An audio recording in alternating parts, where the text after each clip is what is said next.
сурам. Экинчи жана Рустам Казакбаев айтып кетти, токтомду жазганда да ылайыктап жазбайсыздар. Биринчи пунктта, биринчи майдан баштап иштей турган экономиканын тармактарын жазсыздар да, химический промышленность Кыргызстанда барбы? Машиностроение Кыргызстанда барбы? Приборостроение Кыргызстанда барбы? Анда жазып коела, кораблестроение, ядерлик согуштарды чыгаруу, атомдук куралдарды чыгаруу, космостук өндүрүштү чыгарууну биринчи майдан баштап улуктап беребиз деп. Бул Казакстандан көчүрүп алгандар киши жашырбайсыңарбы?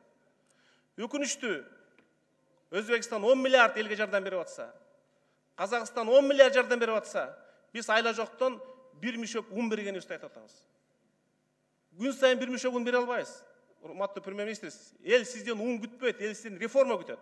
Ошо акыркы суроом, кризис бүтсө, биринчи кайсы тармактан реформаны баштайсыз? Ал дагы тизме боюнча Каныбек Капашевич. Мындай. Курсагын тойгусаң да. Менин өнөр жайынын классификациясы боюнча, ошол жана химия промышленности деме өнөр жайынын бир эле элементин чыкса, ошолда химия өнөр жайынын бир тармагы болуп эсептелет. Аны биз кайсы өнөр жай бар, кандай бар, анын тизмени сизге берели, анын баары. Ошо машиностроение айтып бериңизчи, Кыргызстанда машиностроение 2 заводду айтып бериңизчи. Биздин экономиканы баккан 4 тармак: соода, төйлөө, курулуш, текстиль. Ушул 4-өө биринчи майдан баштап иштеш керек.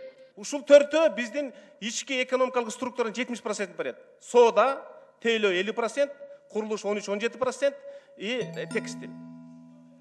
Силерге биз эмесин тизмесин баарын берели, кайсы компания кайсы тармакта иштейт, кайсы көрөбүз.